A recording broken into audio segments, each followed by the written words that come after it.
कैसे पहचाने उन कंपनीज को जो फ्यूचर में बंद होने वाली हैं, ऐसी कंपनीज जो कि लोन नहीं चुका पाएंगी, ऐसी कंपनीज जो कि आप सभी इन्वेस्टर्स का पैसा डुबाने वाली है। कैसे हम पहचान सकते हैं वो सभी कंपनीज को जो कि अच्छा प्रॉफिट कमा रही है, जो अपने इंटरेस्ट को सही टाइम पे कर पाएगी, जिसके पास अपने ऑपरेटिंग प्रॉफिट से इनफ कैश जनरेट हो रहा है।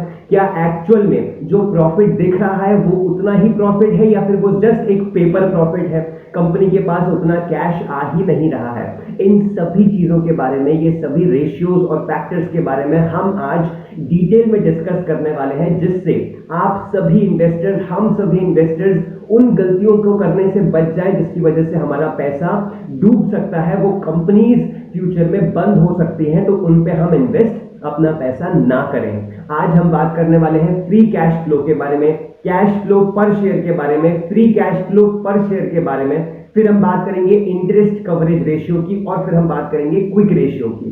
तो ये सभी रेशियोज आज हम डिस्कस करने वाले हैं। कैसे हम ये जान सकते हैं कि कंपनी आगे फ्यूचर में बंद हो सकती है या फिर नहीं। नमस्कार, आप सभी को मेरा तहे दिल से नमस्कार। मैं शुभम बिष्ट आप सभी का YouTube के इस पावन प्लेटफॉर्म पे स्वागत करता हूं, जिसका नाम है TYSM स्टॉक इन्फो।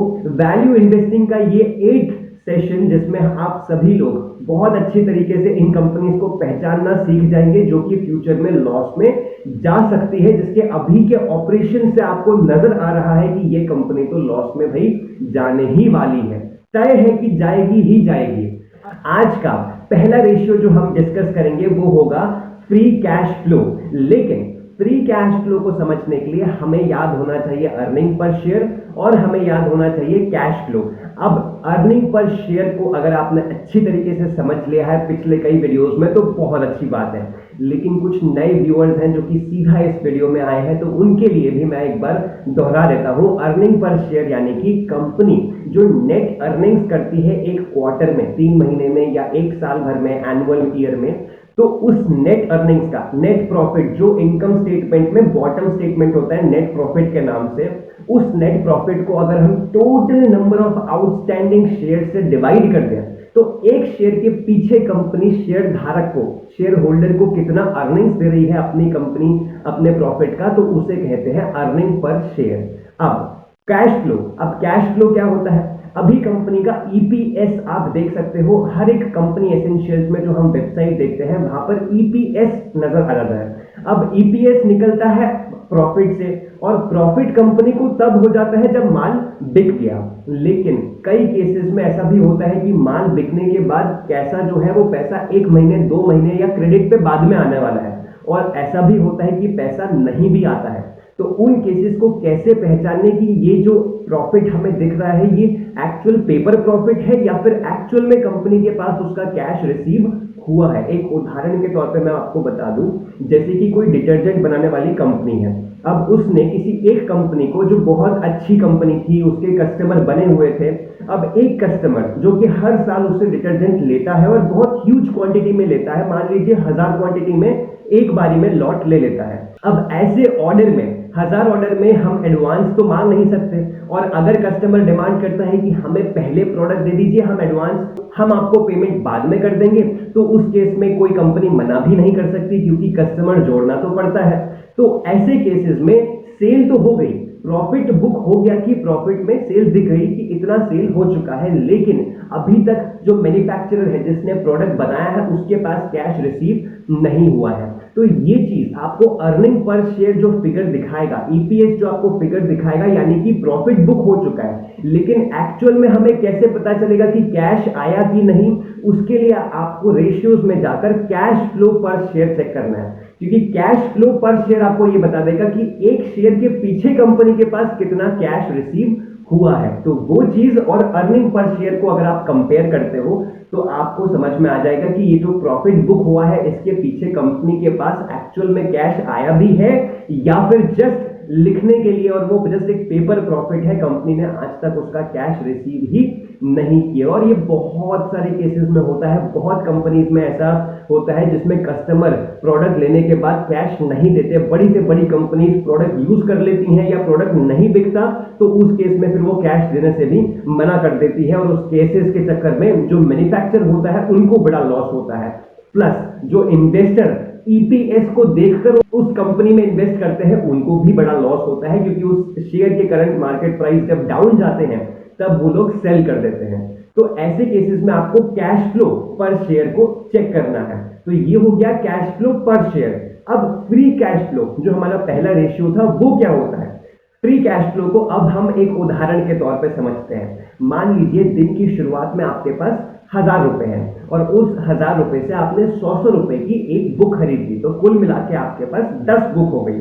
अब आपने हर एक बुक को 200 रुपए में सेल कर दिया, तो दिन के एंड में अगर आपने कुल मिलाकर 10 बुकें बेच दी तो आपके पास टोटल फंड जो हो गया वो 2000 रुपए का हो गया। अब 2000 रुपए तो कुछ भी नहीं होता, आपको तो और बिजनेस करना है, आपको और ज्यादा प्रॉफिट चाहिए जिससे आप एटलीस्ट अपना खाना सही से खा पाओ, अपनी फैमिली को खिला पाओ, अपनी लाइफ में ग्रो कर पाओ। तो आपने क्या किया, उन 2000 रुपए से अगले दिन 20 बुक परचेज कर ली 100 रुपए की, और उसको आगे वापस से आप 200 रुपए में बेचने निकल गए। तो ऐसे बिजनेसेस जिसको ज्यादा मुनाफा नहीं हो पाता, उसने अपना पूरा मुनाफा वापस से रॉ मटेरियल्स को खरीदने में लगा दिया, वापस से उस साइकिल को जनरेट करने में लगा दिया और वापस से अपने ऑपरेशंस को इनिशिएट कर दिया। तो ऐसे में अगर आपको एक नई बुक की शॉप, रिटेल शॉप ओपन करनी हुई जिसमें 2 लाख का इन्वेस्टमेंट चाहिए, तो आपके पास इनफ फ्री कैश फ्लो नहीं बचेगा, इतने एक्स्ट्रा पैसे आपके जेब में नहीं होंगे कि आप एक नई रिटेल शॉप को ओपन कर पाओ। इसे कहते हैं free cash flow. Free cash flow की बुकिश डेफिनेशन की अगर हम बात करें तो कंपनी की एक्टिविटीज से जो पैसा आया उसमें से आप ऑपरेशंस का पैसा हटा दीजिए, जो एक्सपेंसेस हुए उसको हटा दीजिए, और जो कैपिटल एसेट पे एक्सपेंस हुआ उसको भी हटा दीजिए, यानी कि जो प्लांट, मशीनरी, रॉ मटेरियल्स, इन सब पे जो खर्चा हुआ उसको भी हटा दीजिए। तो जो कैश बचता है, जो कैश बचा वो आपका हो जाएगा फ्री कैश फ्लो, जिसको हम FCFF भी कहते हैं। तो फ्री कैश फ्लो अब आप समझ गए। फ्री कैश फ्लो को अगर हम total number of outstanding share से डिवाइड कर दें तो हमारा फ्री कैश फ्लो पर शेयर आ जाएगा। तो ये होता है फ्री कैश फ्लो पर शेयर, EPS और कैश फ्लो पर शेयर। इससे आप ये समझ सकते हैं कि क्या कंपनी के पास एक्चुअल आगे कुछ नए इन्वेस्टमेंट्स करने के लिए, या फिर अगर कोई न्यू प्रोजेक्ट उनके पास आया या न्यू एक्विजिशन उनको करना हुआ, किसी दूसरी सब्सिडियरी कंपनी को बढ़ाना हुआ, तो क्या कंपनी के पास इनफ कैश फ्लो उसकी एक्टिविटी से बच भी पा रहा है या फिर पूरा उसके ऑपरेशंस में ही खर्चा हो जा रहा है। ऐसी कुछ इंडस्ट्रीज हैं जिन्हें अपने ऑपरेशंस में ज्यादा वापस इन्वेस्ट करना पड़ता है, जैसे कि टेलीकॉम इंडस्ट्रीज, जहां पर टावर रिपेयर करने हो या फिर केबल्स कट गए तो वहां पे ज्यादा से ज्यादा एक्सपेंस करना पड़ रहा है। तो कंपनी का ज्यादातर हिस्सा प्रॉफिट का वापस से ऑपरेशंस में ही खर्च हो रहा है, तो उनके लिए न्यू एक्विजिशंस या न्यू मार्केटिंग स्ट्रैटेजीज को इंप्लीमेंट करना मुश्किल हो जाता है। और जब आप इसी सेक्टर को अलग अलग पीयर्स के साथ कंपेयर करते हैं तो आप बेहतर तरीके से समझ पाएंगे कि किस कंपनी में इन्वेस्ट करना ज्यादा अच्छा होगा। तो चलिए अब इसको लाइव एग्जांपल के साथ समझते हैं और उसके बाद हम समझने वाले हैं इंटरेस्ट रेशियो और क्विक रेशियो। अब जैसे कि आपने समझा फ्री कैश फ्लो के बारे में, ईपीएस के बारे में और कैश फ्लो पर शेयर के बारे में, अब हम कुछ लाइव कंपनीज का एग्जांपल देख लेते हैं सेम इसी कंसेप्ट को अच्छे तरीके से क्लियर करने के लिए। चलिए शुरू करते हैं गोदरेज कंज्यूमर प्रोडक्ट से, जो कि एक house hold and personal product sector में बिलोंग करती है।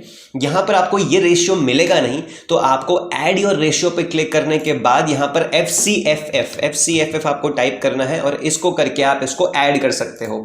मैंने आपके लिए ऑलरेडी ये सभी रेशियोज ऐड किए हुए हैं, इन पर हमने ऑलरेडी वीडियो बना दिया है जिसकी लिंक आपको ऊपर नजर आ जाएगी या फिर डिस्क्रिप्शन में आप देख सकते हैं। Asset turnover, cash cycle days और CFO के बारे में। अब हम बात करने वाले हैं कैश फ्लो पर शेयर, जिसके बारे में अभी आपने समझा। फ्री कैश फ्लो पर शेयर और नेट प्रॉफिट मार्जिन यहां आपको दिख जाएगा, जैसे कि EPS कंपनी का अर्निंग पर शेयर है 12.55, 12.55 रुपीज की अर्निंग्स है एक शेयर के पीछे, और अभी शेयर का करंट प्राइस है 919 रुपीज। तो जाहिर सी बात है पी तो ज्यादा होगा ही।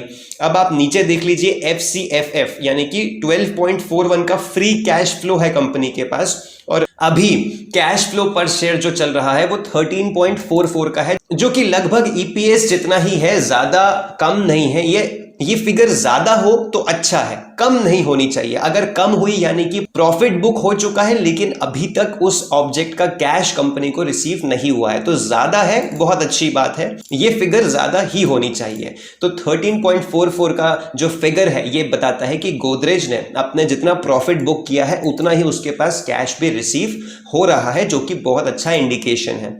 अब और कोई एग्जांपल देखते हैं, जैसे कि कोलगेट के केस में अभी इसका क्या हाल है। कोलगेट में अगर मैं यहां पर जाके अपना रेशियो ऐड ऑलरेडी हो चुके हैं, कोलगेट में आप देख सकते हैं कैश फ्लो पर शेयर 28.82 का है, और वहीं अगर हम ईपीएस की बात करें तो 39.17 के ईपीएस हैं। अब यहां आप देख सकते हैं कि यहां कितना डिफरेंस है, 28 और 39 यानी कि करीब 11 का डिफरेंस है।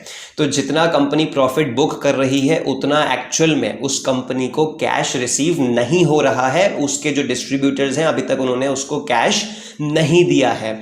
तो यहां से आप पहचान सकते हैं कि कौन सी कंपनी है जो कि कैश में लैक कर रही है या फिर जहां पर कैश डिफरेंस बन पा रहा है। अब इसी को आप कैश फ्लो स्टेटमेंट्स में जाकर भी चेक कर लीजिए कि जो ऑपरेटिंग कैश फ्लो है क्या वहां पर कंपनी को लॉस हो रहा है। तो आप ये यहां पर देख सकते हैं कि कैश फ्लो डिक्रीज हुआ है, किसी कारण से कंपनी को यहां पर नेट कैश फ्लो में लैक हुआ है। यहां देख सकते हैं -101 सीआर का कैश फ्लो है, वहीं आप पिछले साल के कंपैरिजन में 19.82, एटलीस्ट ये फिगर कम है लेकिन पॉजिटिव था, बट इस ईयर में आते आते ये फिगर बिल्कुल ही नेगेटिव में जा चुका है। तो आपको ये अच्छे तरीके से स्टडी करना है कि क्यों ऐसा हो रहा है, और वो आपको पता चलेगा इन्वेस्टर प्रेजेंटेशन में। आप यहां पर इन्वेस्टर प्रेजेंटेशंस को डाउनलोड करके पढ़ सकते हैं कि एग्जैक्टली कंपनी में क्या चीजें चल रही है। तो इस तरीके से आप डिटेल्ड स्टडी जो एक के बाद एक कनेक्ट होते जाती है, तो बहुत अच्छे तरीके से एक्साइटिंग वे में आप इन सभी चीजों को स्टडी कर सकते हैं।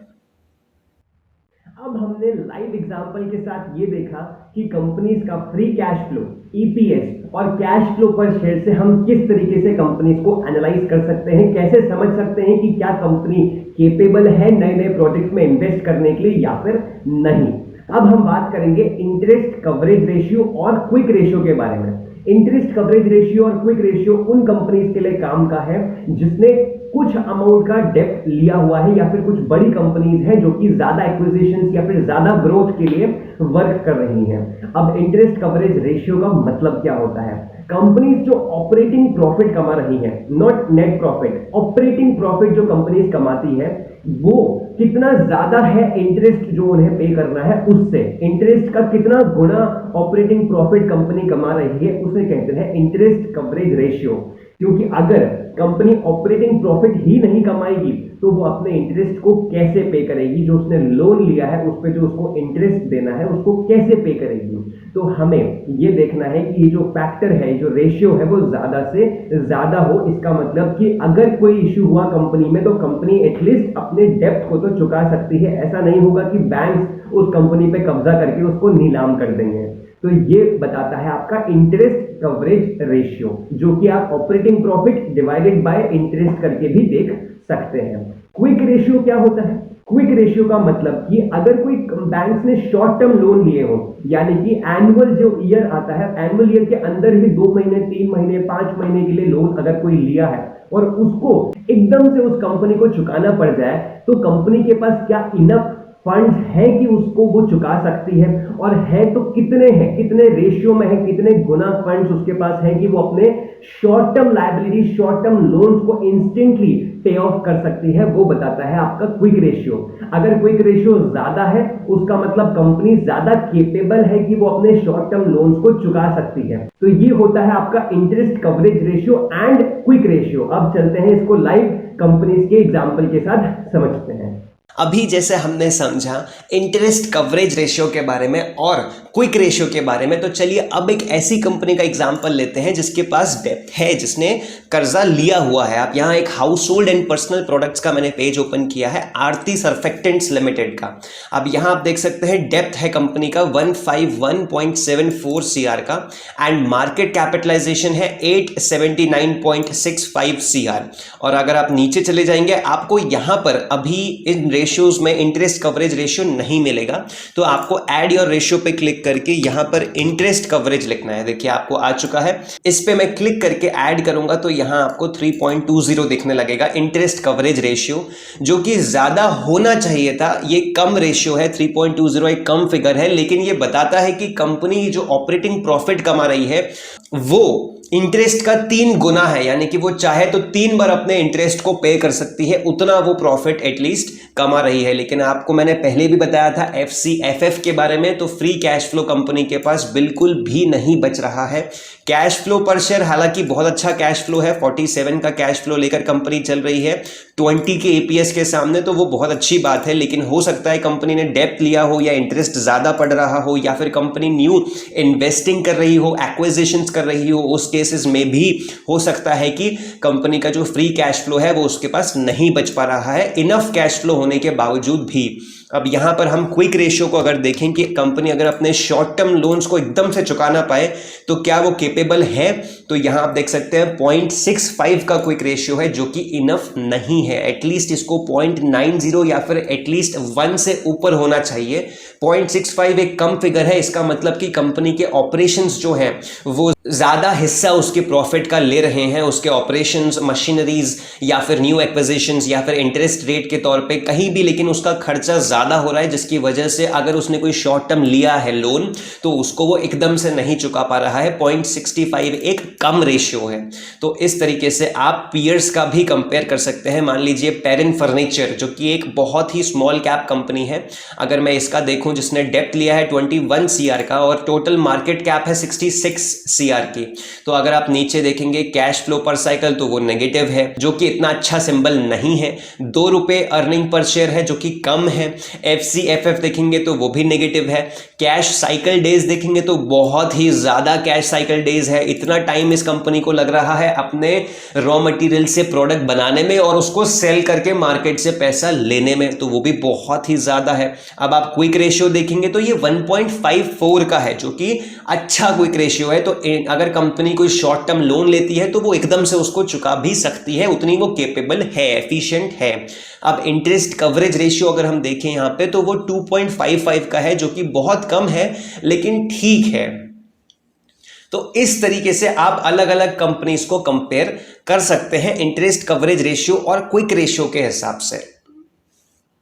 तो इससे हमने जाना कि कैसे आप उन कंपनीज को पहचान सकते हैं जो कि अपना डेप्थ चुकाने के लायक भी है, या केपेबल भी है, या फिर नहीं। तो इन रेशियो से आप उन कंपनीज को पहचान सकते हो जो कि आपको प्रॉफिट दिखाकर गुमराह करना चाहती हैं, या फिर प्रॉफिट दिखाकर उनको उतना कैश मिल ही नहीं रहा है, या फिर ऐसी कंपनीज जो कि अपना लोन ही नहीं पे ऑफ कर सकती हैं। इन सभी कंपनीज को आप इस वीडियो के बाद पहचान सकते हैं। आशा करता हूं कि आप बेहतर स्टॉक्स चुनेंगे, आप अच्छी तरीके से फंडामेंटल एनालिसिस करेंगे और आप बहुत अच्छा खासा फ्यूचर में प्रॉफिट कमाएंगे। चलिए, ख्याल रखिए अपना और सभी लोगों का। नमस्कार।